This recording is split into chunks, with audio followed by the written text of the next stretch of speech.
안녕하세요. 스위프트를 시작하는 아이폰 앱 개발 교과서 2강 되겠고요. 이번 강의에서는 변수와 상수에 대해서 다루도록 하겠습니다. 페이지는 71페이지 되겠고요. 일단 지난 강의에서 다루었던 내용을 복습하고 시작하도록 하겠습니다. 일단 지난 강의에서는 자료형에 대해서 살펴보았었는데요. 책의 순서와 약간 변경을 해서 설명을 했었습니다. 일단 자료형에는 정수, 실수, 문자열, 불이라는 기본적인 것들이 있고, 정수는 그냥 273이라든지 50이라든지 하는 간단한 숫자를 나타내고요. 실수라는 것은 이렇게 점이 찍혀 있는 숫자를 나타내고, 문자열이라는 것은 쌍따옴표로 둘러싸서 이 안에다가 글자를 적은 것을 의미를 했습니다. 그리고 불이라는 것은 true 또는 false를 나타내는 두 가지 값이 있다라고 했었는데요. 정수 자료형은 더하기,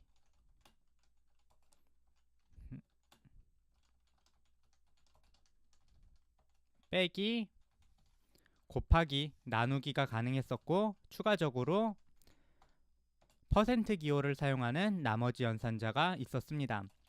이때 주의해야 할 것은 정수와 정수를 나누면은 그 결과값도 정수로 나오기 때문에 주의를 해야 한다고 말씀드렸었고요. 실수도 마찬가지로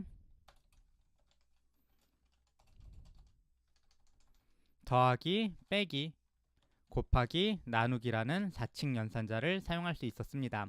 실수와 정수를 계산을 하거나 실수와 실수를 연산을 하면 실수가 나온다는 것을 기억해 주시면 좋겠고요.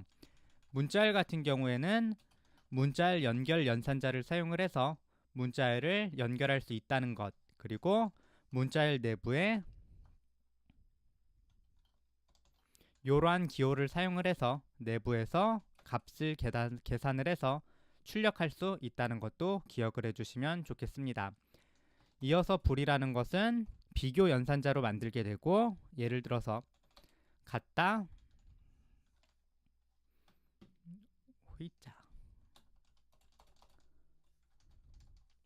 다르다, 왼쪽 것이 더 크거나 같다, 오른쪽 것이 더 크거나 같다, 그리고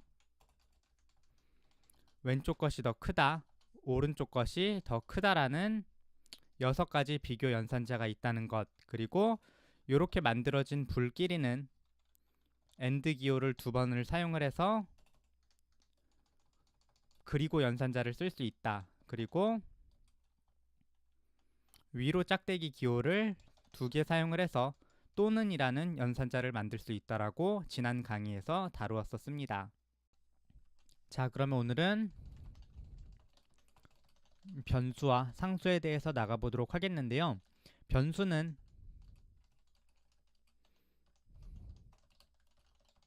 변할 수 있는 수라고 할 수 있겠고, 상수는 항상 같은 수라고 할 수 있겠습니다. 사실 끝에 수라는 게 붙어가지고 숫자라고만 한정할 수 있는데요. 데이터로 변경을 해서 변수란 변할 수 있는 데이터라고 보면 되겠고, 상수는 항상 같은 데이터라고 생각을 해주시면 되겠습니다. 일단 변수와 상수를 왜 사용하냐부터 설명을 하면요. 그냥 우리가 3.14라고 입력을 하게 되면 이 값이 무엇을 나타내는지 정확하게 알 수가 없어요. 이 값이 우리가 생각하는 3.14라는 파일을 나타내는 것일 수도 있고, 아니면 누군가의 손가락 길이가 될 수도 있고, 아니면 누군가의 요 눈동자 길이가 될 수도 있습니다. 그래서 우리는 이러한 것을 명확하게 하기 위해서 파이라는 이름을 붙여주게 되는데요. 이렇게 이름을 붙여 사용하는 것이 변수와 상수라고 생각해 주시면 되겠습니다. 자, 그러면 책의 내용을 참조하면서 살펴보도록 하겠습니다. 일단 변수를 만들 때는 변수 이름을 지정하고 equal이라는 기호로 값을 넣게 됩니다. 이러한 과정을 선언이라고 부르는데요. 이 앞 자체를 선언이라고 보시면 되겠고, 변수에 값을 넣는 거를 우리가 할당이라고 부르게 됩니다. 선언과 할당은 동시에 하는 경우가 일반적이라고 할 수 있겠습니다. 자, 그러면 방금 보았던 내용처럼 변수를 만들어 보도록 할게요. 일단 파이라는 변수를 만든다면은 var을 입력을 하고 파이 이퀄 3.14라고 입력을 하시면은 파이라는 변수가 만들어지게 됩니다. 마찬가지로 실수 이외에도 문자열을 변수에 넣을 수도 있고요. 정수도 변수에 넣을 수 있으며 불도 변수 안에 넣을 수 있습니다. 이렇게 만들어진 변수는 그냥 저 변수의 이름을 입력을 해서 그 안에 있는 값을 활용을 할 수 있습니다. 참고적으로 변수 내부에서 값을 꺼내는 것을 일반적으로 참조라는 단어로 부르게 됩니다. 참고로 값을 입력을 할 때 자동 완성 기능이 작동하는 것을 볼 수 있는데요. 자동 완성 기능을 맨 땅에서 꺼내고 싶으시다면 ESC 키를 눌러주시면 됩니다. ESC 키를 누르면은 V라는 기호로 표시가 되고 count, is open, name, py라는 것이 나오는 것을 확인할 수 있는데요.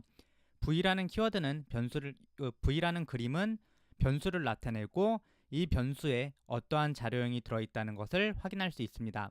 자료형에 대한 자세한 내용은 이후에 다시 살펴보겠지만 일단 int라고 써있는 것은 인테저의 약자로 정수를 의미를 하게 되고요. 불 같은 경우에는 불을 나타내는 값, 그리고 스트링은 문자열을 나타내는 값, 더블과 플롯은 실수를 나타내는 값 되겠습니다. 그럼 이번에는 상수를 만드는 방법에 대해서 알아보도록 하겠는데요. 상수는 아까 언급했던 것처럼 항상 같은 데이터를 의미를 하게 됩니다. 상수를 만들 때는 var이 아니라 let이라는 키워드를 사용하게 되고요. 나머지 만드는 기본적인 방법은 변수와 같습니다. 자, 그래서 일단 위에 있는 녀석들은 잠시 주석 처리를 해놓도록 하겠고요. 상수는 방금 설명했던 것처럼 let이라는 키워드를 사용을 해서 파이에다가 3.14라고 넣거나 하는 식으로 사용을 해주시면 됩니다. 마찬가지로 실수 이외에도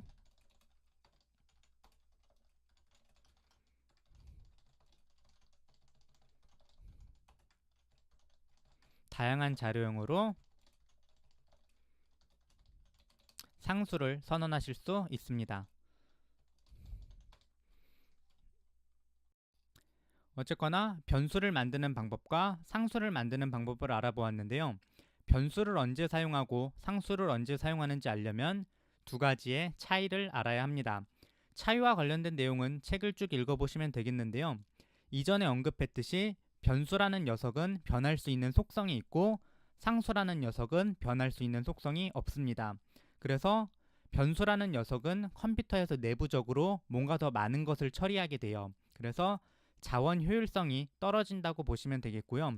상수라는 것은 그냥 고정된 값이기 때문에 컴퓨터에서 내부적으로 처리할 게 별로 없어요. 그래서 자원 효율성이 굉장히 높다고 기억을 해주시면 좋겠습니다.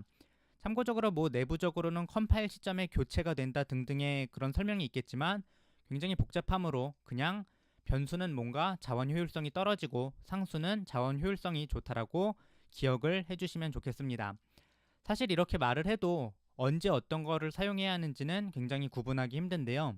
이 책에서 정말 완벽한 해결책을 제공을 해주는데 차이를 모르겠다면 일단 상수를 사용을 하고 오류가 발생을 하면 그때 변수로 변경을 해주시면 되겠습니다. 자, 그러면 한번 실제로 상수와 변수를 어느 경우에 사용을 하는지 알아보도록 하겠습니다. 일단 지금 변수 이름이 겹치게 되면은 문제가 생기기 때문에 전부 지우도록 하겠고요. 기본적으로는 상수로 무언가를 선언을 해주십니다. 예를 들어서 count에다가 10이라는 값을 넣게 되면 이 변수 count라는 녀석은 항상 10이라는 값으로 고정되게 됩니다. 그런데 예를 들어서 이 count를 어떤 경우에 사용하는지에 따라서 다른데요. 예를 들어서 지나가는 사람이 몇 명인지 체크하는 그런 카운터를 만든다고 하면은 이 count에다가 count 더하기 1을 계속하는 코드를 사용하게 될 것입니다. 그런데 이렇게 count에다가 count 플러스 1을 넣게 되면 이 count라는 값이 변하게 됐죠. 그래서 오류가 발생하게 됩니다. 사실 프로그래밍을 하실 때는 항상 어떤 오류가 뜨는지 확실하게 보시는 게 좋은데요. 오류 내용을 보시면 cannot assign to value, count is a red constant라고 나오는데 이 count라는 constant는 변경할 수 없다는 뜻입니다. 여기서 constant라는 게 그 상수를 의미하는 영어 단어이기 때문에 기억을 해주시면 되겠고요.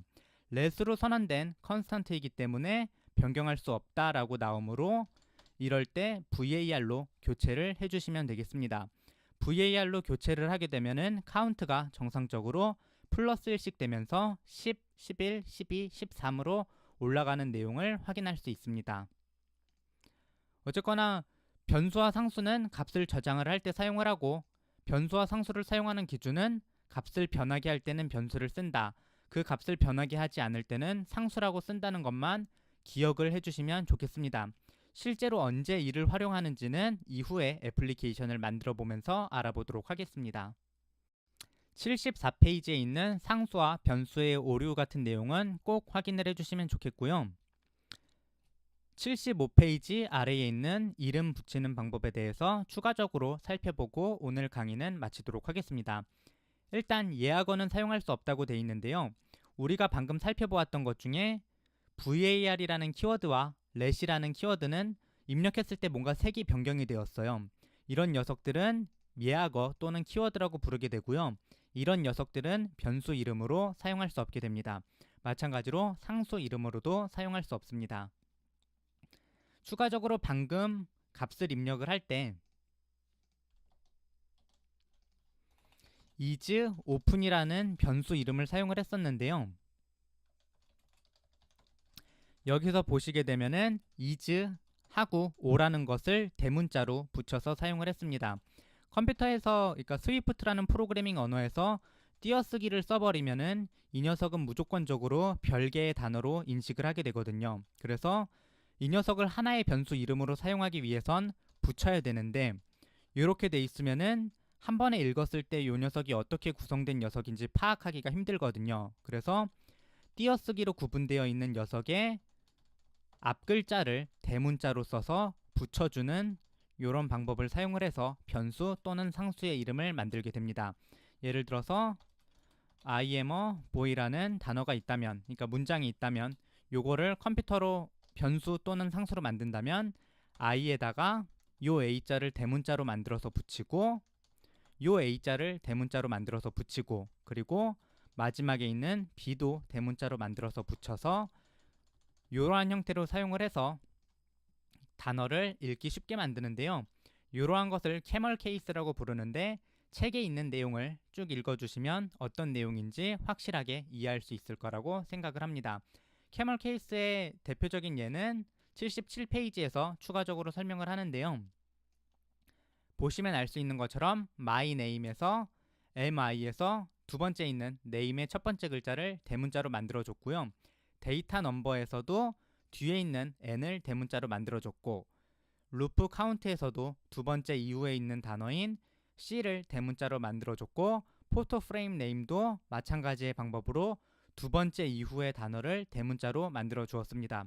참고적으로 왜 첫 번째 단어는 앞 글자를 대문자로 시작하지 않게 하느냐는 의문이 드실 수 있는데요. 이거는 프로그래머들끼리의 약속인데, 클래스 이름은 앞 글자를 대문자로 작성을 하지만 변수와 상수의 앞 글자 이름은 소문자로 작성하는 게 개발자끼리의 약속이기 때문입니다. 그래서 변수 또는 상수의 이름을 만들 때는 첫 번째 단어는 소문자로 만들고 두 번째 이후에 있는 녀석들을 앞 글자를 대문자로 변경을 해서 사용을 한다고 기억을 해주시면 좋겠습니다. 뭔가 말이 굉장히 복잡하기는 한데요. 실제로 책의 내용을 쭉 살펴보시면 쉽게 이해하실 수 있을 거라고 생각을 합니다. 그러면 다음 강의에서는 변수와 상수, 그리고 지난번에 살펴보았던 자료용을 함께 합쳐서 살펴보도록 하겠습니다. 오늘 강의는 여기까지 되겠고요. 다음 강의에서 뵙도록 하겠습니다. 감사합니다.